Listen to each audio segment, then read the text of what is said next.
Hi. Hi, everybody. My name is Lenore Von Stein, and this is yet another episode of The Facts.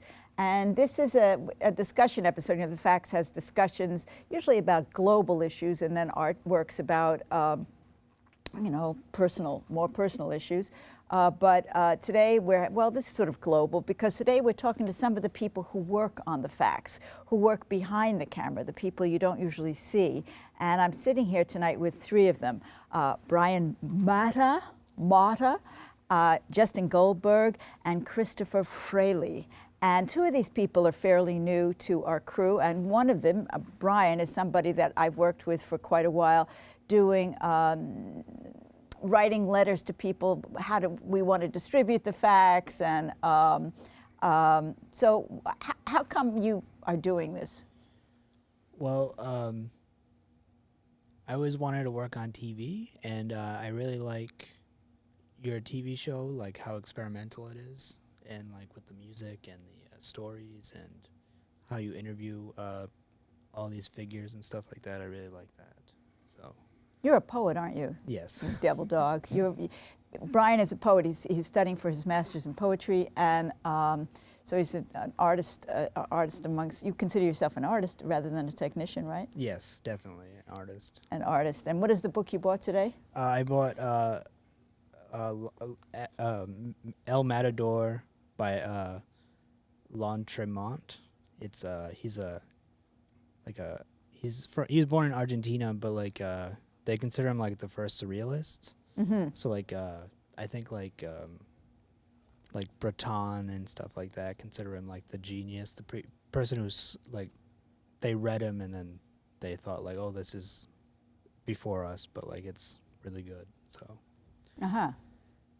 So one of the things that we do is we sit together regularly and we write letters to people, and I tell them the letter that I'm trying to describe what the show is, because I don't know, you know, it's a growing entity. It's, you know, it's like the thing, and so that's part of what we do, right? And then right. And research people and call people and say, do you want to see the show? And they say no, and we say, do you want a distribution? No, and then okay, well we'll speak to you later. Okay, goodbye.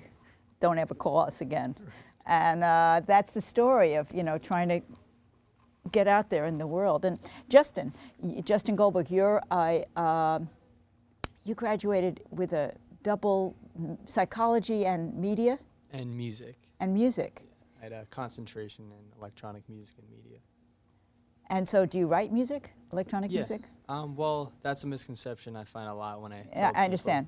Yeah. Is that it's with it's not electronic like dance music, it's electronic like anything with electronics as in amplifiers, microphones. So it was more of a study of the history of electronic powered music. So I composed electronic music for a year in graduate school in the studio, using tape recorders and making stuff, and then changing the algorithms. Yeah, a lot of messing with filters, yeah, that's boss. You know, because oscillators. sound. It's the hit. I forget the sustain and the die out, and you can change the number so it's like constantly sustaining, or you know, or whatever. The immediate hit is longer, and that's one I actually is a recording out, but so, and psychology. What's your psychological That's where I started, and I decided to go against it, but I already was quite far along in the study, so I finished both majors. So you started thinking you were going to be a psychologist? Yeah, and I changed my mind, but I found that that major just was very helpful just to live as a person, you know, help me grow. So I'm happy that I did stick with it and finish it. Let me just introduce this fellow over here, Christopher Fraley, who is new to our gang. What's your thing? What do you do? You've been in TV a long time. Yes, I've actually worked in public television, PBS, and I saw your ad on the internet, and I was intrigued. I really was, and I said, I think I might want to be a part of this. Watch it grow, see what it's about. And a couple weeks ago, I came to the first taping, and I said it's very interesting, very eclectic. It was nice. So at PBS you were. I was a sound engineer. I am still a sound engineer by trade. But for 9 years, I was behind the camera, behind the board. And in 1998, a man by the name of Danny Glover came into my studio, and I told him I was an actor. And he said, you have to go for your dreams. You don't want to look back and say, I should have. So I became an actor, started taking some classes, and now I'm a comedic actor, and I'm doing my thing. And you're recording yourself all day long. You're wearing a lavalier, recording yourself. Yes, I am. When I walk down the street, I always basically have a smile on my face, and people always tend to come up to me and ask me for directions. It happens at least 4 to 5 times a day. So I wanted to document this and say, see, it's happening again. And I'm an audio engineer by trade, so pictures, I can create the picture with sound, so I don't need a picture. So one of the things, I told you I was going to talk about this stuff, but one of the things in doing this show, like I came to this show, I've been an artist a long time, and I've been in music a long time. I started as an actor, and then I went into music pretty later, but a few degrees later. And so working in TV, specifically with video, with cameras, is very new to me. Well, it's 5 years new to me. We've been doing this show for 5 years. So there are things that I'm still learning, and so one of the issues is this thing, I have a real thing about this thing called the establishment shot. I think it's because you're against the establishment. Oh, maybe that's it. And I am. No two ways about that. But this shot where you establish, and I looked it up yesterday so that I could talk to the crew about, because we have these arguments all the time about the establishment shots. You think I'd win them? No. So I looked it up on Wikipedia, and I sent it out to the crew that establishment shots are old hat. And lots of people don't use establishment shots. And one of the people we're working with now, she's crewing with us. You don't see her right now, Sarah Ronucci.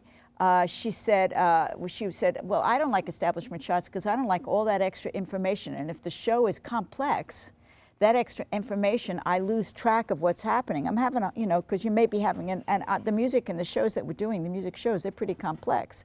And I don't want anybody to, lose. I want them to just stay, we point them, right? Stay focused, right? We don't want to unfocus them in any way. I don't know if anybody here and the three of you guys have an opinion on establishment shots. If you do, now is a good time to talk about it, but you may have nothing to say on this issue. You have nothing to say. It's in the director's hands, but like you did say, it is kind of old hat. It keeps the show moving. People like to keep things moving. They're like Arrested Development was shot, and it was like keep that camera moving. I do think it's good here and there. Maybe not with such a strong emphasis, but just as important as any one of the other angles and shots, it just gives you another viewpoint. So I think sprinkle it in here and there, and it'll work out. So you're pro establishment shot? I'm pro limited establishment shots. And yourself, Brian? Well, I think it'd be more interesting without the establishment shot to see how it turns out and stuff. So I'm anti-establishment shot. There's this show. I don't know if any of you watch it, but I watch it. I watched a show called Chopped. It's on Food Network. Yeah, and these four. It's okay. So they have a Canadian Chop now. I don't know if you dug it, but the American Chop, so these 4 chefs, and they give them these baskets of food, and they say, make an appetizer in 20 minutes out of pig's ears and Coca-Cola, and, really bizarre, and they come up with stuff, tasty stuff apparently, but you never get to taste it because we don't have that yet, taste-o-vision.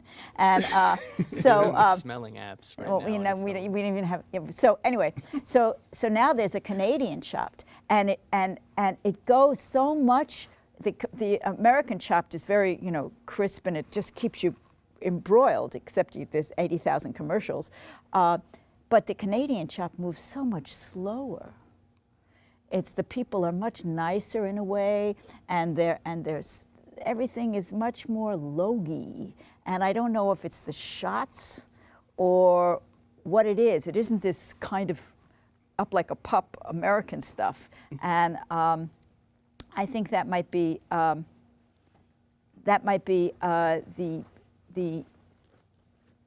way they take the shots. Okay. So, you know, there's this movie by Louis Buñuel that I'm very fond of. And, well, you don't know, but I know I'll tell you. And in this movie, one of the things that's really striking is that it's what is it? The obscure object of desire. And it's an older man, and he's got his 19-year-old wife or something, 20-year-old wife.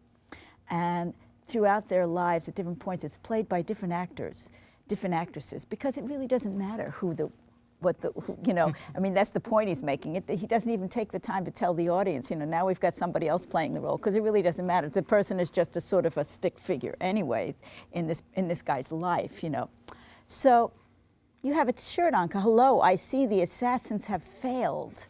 Yeah, from a company that doesn't really produce a shirt anymore. It's kind of sad, but it was just kind of a funny shirt that I saw online, and one of my friends got it for me for my birthday, and I wear it just for kicks. You mean have failed to? Assassin to kill you? Yeah, to kill whoever reads it. So we were gonna like play this trick on you, audience. But we played it already. You know, it's done already. So this is David Muss, and he's been with us for a while, and he's a sound man, glorious sound man. And why are you doing this? Honestly, I've been doing a lot of film work. Like, specifically, that's what I was taught in college. They didn't really do anything about television, but television production has always kind of interested me. You know, the multi-camera setup, the microphones, the kind of studio environment that you don't really get in film a whole lot. It's kind of antiquated now. But it works very well in television. It's kind of a unique experience working in TV. So that's why I pursued it. And also because, no offense, but nobody else was hiring me. No offense taken, man. No offense taken. It is a unique. You know, this 5 years in these TV studios. It's really unique. You know, sitting in this room, and I like the idea of doing this work, and then it's over. You know, then you go home, and you know things happen, and it exists without you. It's not like you're in a live performance. Oh, that's nice to have an audience. In fact, it's not that important, you know. You just there. What do you think of establishment shots? That seems to be the top Well, I mean, subject. the only way that I would use establishing shots is if we don't really have any other good shots. Like, establishing shots are, you know, kind of boring. Yeah, they show where everybody is, but that's kind of pointless. I mean, it's more about what everybody's saying and than where everybody is in accordance to other people. And like, it doesn't really matter that, you know, I'm sitting next to this guy or I'm directly across, sorry for hitting the mic, directly across from Lenore. It's more about, you know, what I have to say. What I hear about, I'll get off this topic in a second. What I hear about establishment shots, what people say around here, they say, well, you have to give the audience a context or else they get disoriented. Because the music doesn't do the disorienting. Right, that's right, that's right, you know. Goal. I remember somebody, a record producer, hearing my music at one point, and he said he and his friend were listening to it, and it made the room turn around. You know, it's really disoriented them, and but maybe something else was disorienting them too. They had the munchies too. Yeah, but so it's yeah. I don't see how it it would disorient the audience. Are you disoriented? Because well, maybe I don't know what kind of shot we're taking right now. So there's a limited amount of training here. You've endured some of this, or been through some of this. About 4 sessions between 2 weeks, like 2 weekends, about 6 hours each. where I So learned what all do you the think of the equipment. training? I mean, it's great. I mean, it's short, it's sweet, to the point. It teaches me all the basics and some of the intermediate stuff. I mean, before this, I would have never imagined using the robot cameras, but before I signed the share, that's exactly what I was doing. I was manning camera 3 and 4 on here with relative ease. You know, I figured it would be this extremely complex kind of scenario where I would have like all this different equipment to work, but it's actually pretty easy to undergo. Just a matter of putting out the time to learn and doing a little homework on the side. Do you think it's hard to use these cameras? Do you think it's hard to take good pictures? Walking was hard before you learned how to do it, right? So learning I is don't the key. remember. Now it's easy though, right? So Or riding a bike. riding a bike is very easy right now, but it was hard. I mean, in the but there are beginning. good photographers. Do you consider yourself an artist or a craftsperson? You know, somebody else asked me this before. I would have to consider myself more of a fusion person, because if I were kind of to prefer, I would rather be a craftsperson, you know, working behind the scenes and not really producing my own stuff, but helping someone else kind of accentuate what they have and perfect it. But I also have my own work. You know, I'm an artist. I make my own films. I do my own music. I'm a little bit of both. Are you an artist or a craftsperson?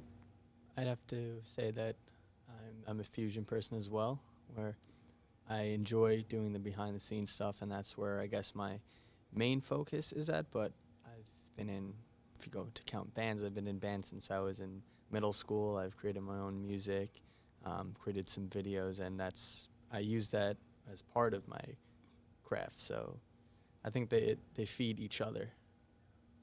And yourself? I'm an artist, and making up art is hard, but then it's easy. It's a push-pull relationship, because I could write a joke today, tell to the people over here it could be very funny, tell it tomorrow to the people over there, and they'll hate me. So beauty is an eye of the beholder. People will like it. Some people will like it. Some people won't. You can't let them bother you. You just got to move on. As long as you got to do it for yourself first. You like it, you believe in it, give it to the masses. Or not the masses, because they'll say, Hey? But keep doing your art, because yeah, I don't think you can. I do agree with you. I certainly, the way I've lived my life so far is that you can't worry about what other people think about what you're doing, you can't please all the people you all know, the time. you really have to just do what you're doing. And I mean, I'm attempting to be as honest as I can, and when I am, the more honest I am, the more frightened I am of what I'm doing. I feel like I've crossed a river. I'm no longer in territory that I feel safe in, and that's exactly my job, to cross that, to move into territory that's, you know, deeper and scarier. So many times I have embarrassed myself as part of my job. No, I'm not talking about. Real life too, but you know, that wasn't the plan, you know. But the idea that you have to, the idea as a work ethic, as a piece of work, that you have to force yourself into the next level of revelation, things you weren't going to tell, even if they don't get it. Like in music, I may be doing it. Nobody knows that that's what I'm writing about, but I know, you know. Thank God for music that you know, they don't know. But I write words too. So what do you think the role of an artist is? You know, you're an artist, you're a fusion artist. What is the role of an artist in society? What's the role of an artist in society? What's the purpose of it? To make people feel pleasure. Art, to go to a museum and see art, is pleasurable. But then again, some people, if they don't understand it, they become critics. So everybody's going to be criticize your work. But like I said, you got to brush that off your shoulder. But and view it as art. I mean, people have always made art, right? Cave people made art. People make art. What do you think the role of art is? Role of art, I'd say to two things: to change society and to enhance it, to give something to life, to living. So it's not just you get up, you go to work, you go home to sleep, and then you repeat and repeat and repeat, and then you die. It's give something, some substance to life, to some exploration, and then also you see art that pushes boundaries and changes the way people think, whether it's one person or whether it's a song that creates a movement that, like we've seen in the past, and just pushes ideas forward. People are making art and they don't even know it. When I'm a very observant person, and I'm a people watcher, and people just crack me up. They're making art and they don't even know it. I'm not even laughing at them. Oh, maybe I am, but they're performing and they don't even know it. Yeah, I see that. I'm always. Some people do performing. know it and they're Yeah. acting a fool, but that's besides the point. What do you think the role of? I mean, or is it gotta? Why are people making this thing art? I mean, we know why they're sleeping and getting up and all the other things that people do. I mean, it's a different thing for different artists. Some artists see it as like a way of making money, which is what popular music is. Some artists may have that intention, but may have kind of like a vision or a way of changing society that they want to see fit, like Lady Gaga wearing meat to an award ceremony. She has a meaning behind it. It may be a little far-fetched and not a lot of people will get it, but there is a meaning behind it. And that's kind of the one kind of giving your art and what you create to the masses and hopefully that they enjoy it, hopefully that they get it. And then another one where you're trying to change something in the world, whether it's political or artistic, like Schoenberg with his 12-tone row. Changed the way that a lot of people write, classical music. It wasn't really understood through a lot of people, but it definitely kind of changed the way that people see classical music in the 20th century, not 21st. A lot of people, a lot of modern. I don't use I don't write in a key, and it's when I became liberated from the key.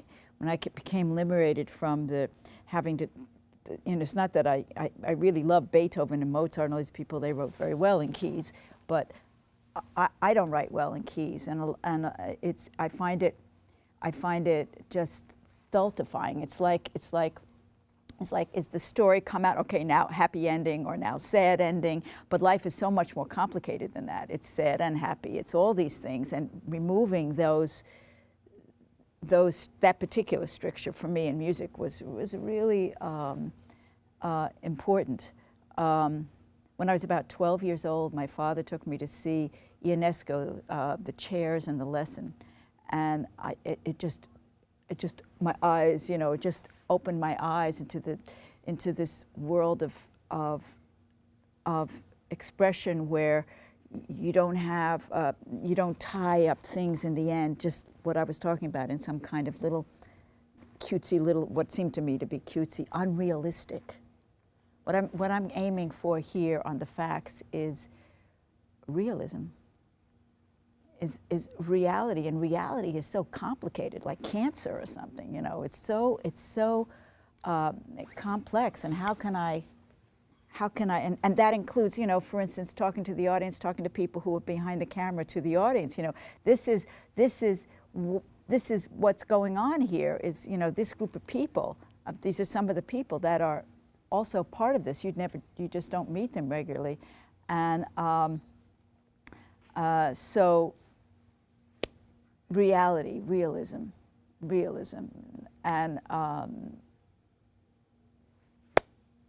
I'm getting a little high sign from yet another person that you don't see that's behind the camera, but it's not the. And I'm rolling on my thing. I'm going to look and got some questions here. Where